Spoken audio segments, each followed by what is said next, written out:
Hello and welcome to another session of Around the Rink. I'm Kevin. Over there is Jack, and we got lots of stuff to cover in the hockey world today. Yeah, a lot of stuff going on right now. It's very exciting, but a couple quick hits here. It's injury update. Nashville Predators goaltender Pekka Rinne will be out at least 4 weeks with hip infection. Whoa, hip infection? Did they say from what caused it? No, just bacterial infection. Interesting. Well, that's not good for the Predators considering the result that happened yesterday for them. That was, what was the final of that game?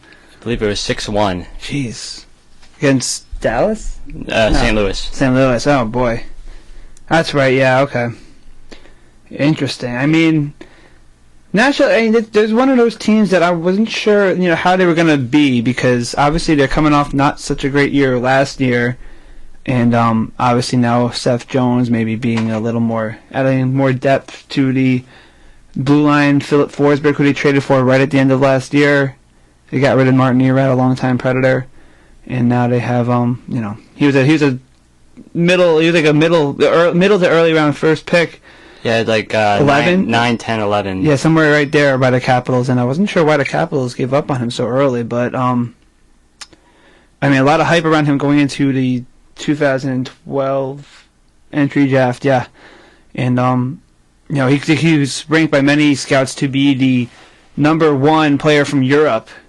Yeah. And he got passed on by at least 10 teams, so he's finally gotten his time in the NHL, and he's not playing poorly, but, obviously he's not as skilled as, some other guys in the league. But he's getting there. So Nashville kind of in this transitional stage, and, they're trying to get their way. What was it? Who scored the lone goal for them? The lone goal was scored by Nick Spaulding, and that was a shorthanded goal early in the third period. So at that point, the game was only 3-1. St. Louis, but then St. Louis really closed the door on them after that with 3 goals after that. Yeah, Nashville's been doing some transition, and they're also waiting for some people to get back from injuries, including Victor Stahlberg. He's still recovering from surgery, I believe. Yeah. After they signed the contract with him on free agency day. Yeah, I'm not sure if he'll make a difference, but more forward depth will be good for any team. That's because that's been the issue, and we've always talked about Nashville not being the the offensive powerhouse that seems to be more prevalent in the Western Conference. We always talk about how high-powered offenses are the way of or just the way in the Western Conference rather. But Nashville has been making it work. A couple of years ago when they were making the playoffs at the 4-5 seed, really being a very good defensive team that would really pick their spots to score and really being a lockdown defensive team first, which is why I thought they should originally move to the Eastern Conference. Yeah, they're built more like a Eastern Conference team from the goalie out. Yeah, so that's why I thought it was interesting, because Detroit was the one, they got mad because they were in the Eastern time zone, but I think Nashville's in the Eastern time zone as well too, right? Or are they not? I would have to check that. You have to check that. Okay. Well, that's the thing. So I thought they would have been more suited, to move, but of course that's not the way it worked out. And we have our new alignments. It's still getting used to it, but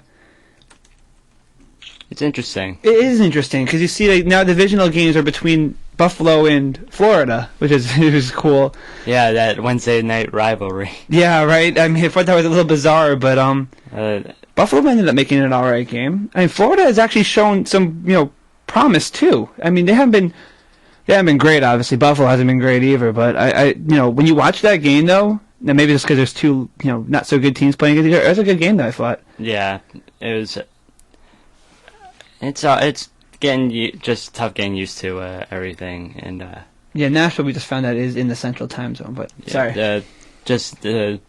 Growing up with the conferences and divisions the way they were set up for so long, it's just tough for me to see divisional matchups like Buffalo, Florida. Yeah, it's not what you're used to, so it's gonna take some adjustments, but it's fun to just watch those games be even more important. There's added importance to them. Well, because now there's extra 2 opponents in your division now, at least 3 if you're in the East.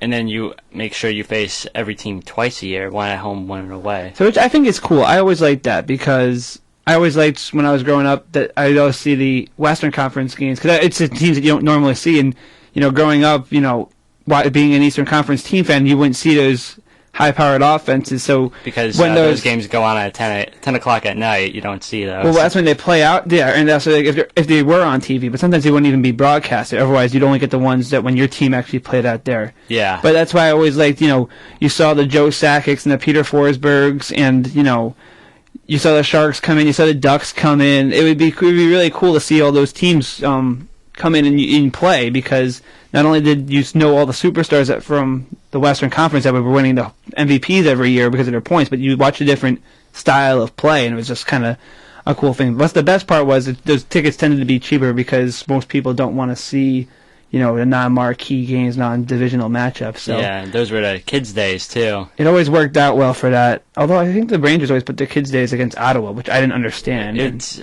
been Ottawa, Carolina, and Blue Jackets the past couple of years. Yeah, the Blue Jackets one's a good idea, at least, before. I mean, now Columbus is actually pretty good. Yeah, but it has all the old Rangers. That's why. So, I mean, again, there's a lot that went on in the hockey world, though. I mean, I'm just scrolling for some of the ones here, Jack. Is there anyone that stuck out to you that you really wanted to talk about this week? I would say the amount of suspensions and fines that have been handed out by the Department of Player Safety. Yeah, I mean, because I know we were talking about it briefly this week, and sadly, I haven't been able to keep up with most of them. Yeah, I have a stat here. It's so far this year, including preseason, people have been suspended for a total of 67 games. 16 coming from preseason. That you have to keep in mind was also the Dave Clarkson, which already made up 10 right there. Yeah, and 51 regular season games. All right. Wow. That's crazy. Yeah, and it's interesting, especially with all this new player appeal suspensions that the PA got into the CBA. They didn't have that last time. They didn't have appeal suspensions, or just appeal suspensions for hits? I think appeal suspensions for hits. Okay, because I know they could appeal suspensions for other items, I would think, but...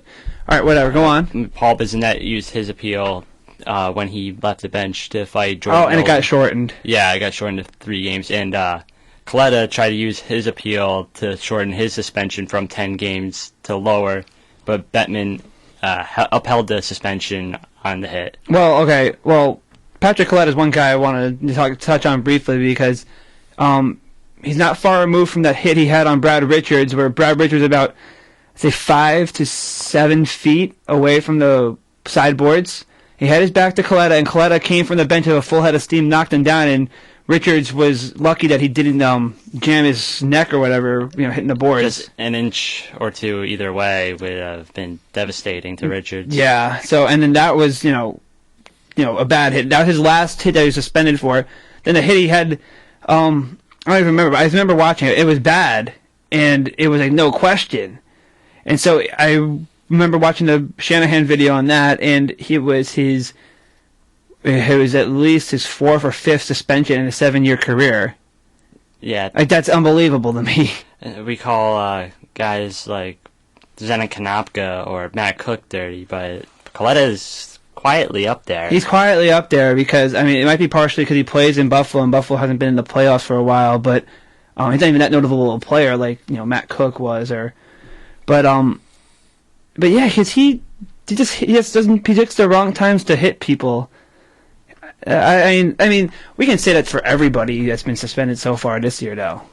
Yeah, except for maybe Phil Kessel, who was slashing. Yeah, that was more of a self-defense kind of thing, which is you can't exactly blame him for, because John Scott's he's not out there to play hockey. He's like the last of the straight up goons, if you ask me. Well, I mean, when you're 6'7", 280. There's not much else he can do. No, there's not. Although he can skate better than Don Brashear ever could. I agree with you on that. I mean, it was just a labor. Like, I would laugh from the stands watching him play, and they'd be like, wow, like, is this what it takes to get to the NHL? Like, really? I'm kind of glad they're taking up because of what I saw from Don Brashear, like, total incompetence, Another stat I saw was John Scott played about 3 hours of ice time last year, in the shortened year. Right. And his hearing this year on his hit on Louis Eriksson took 3 hours. Wow. That's crazy. Yeah, that was bad. That hit because I don't want to be totally biased against Scott, but because I want to offer this too. It's hard when you're that big of a player, first of all, to, when you run into somebody's going to fall down. There's just no way around it. And the problem is, Louis Eriksson's not the biggest guy. Like, he's probably a little above Zenon Konopka, or not. I'm sorry, John Scott. I'm sorry, John Scott. He's not. Louis Eriksson is only a couple inches higher than John Scott's elbows. So that's where it becomes a little bit of a what happened. Because Scott clearly put the elbow out there to hit Eriksson in the head, but that's part of the issue, because how incidental is it? How intentional is it? It's hard to say, because the drastic size difference between him and Eriksson creates for his elbow is at his head level. So even if he's just moving it, just casually, it might create an issue. Because I think that's one thing we've been hearing, is that intent is not exactly. The intent has been inconsistent with Shanahan so far. Right. Okay. So it's been mentioned in some and not mentioned in others. Yes. Okay. Because I know we were all talking about, for those who were watching the World Series yesterday, there was about intent to block or obstruct the runner, but we're talking here about the intent to hit people, which is hard to tell in hockey because, it's hard to tell any time to figure out what the intent was, because you can't really say. So that's why you kind of need to go along the lines of just what happened, because it's like the same thing with the high sticking. I think everyone's kind of accustomed to that now, is that you need to be responsible for your stick at all times. Yeah, and Cassian of the Canucks got suspended for having not as much control over his stick. Oh, that was bad, though. Against Gagne. That was really bad. I remember that, because the play was, for those of you who didn't see it, he was going down the boards, and I think he's trying to beat a loose puck. Or was it an icing? I believe it was a loose puck down. It was a foot race, though. It was a foot race, and the defender beat Cassian and turned around and slipped it up the boards, and Cassian stopped, but kind of like really, he spun around. He spun around, but like really erratically, and his left arm, who was holding the stick, came across and hit Gagne in the face, breaking his jaw, and Gagne's been out. He's still hurt. Yeah. So that was bad, because he was just total. It was a reckless play. Yeah. But we'll move on from this now. What's making the players so reckless now? What's the issue here? Because did your stat about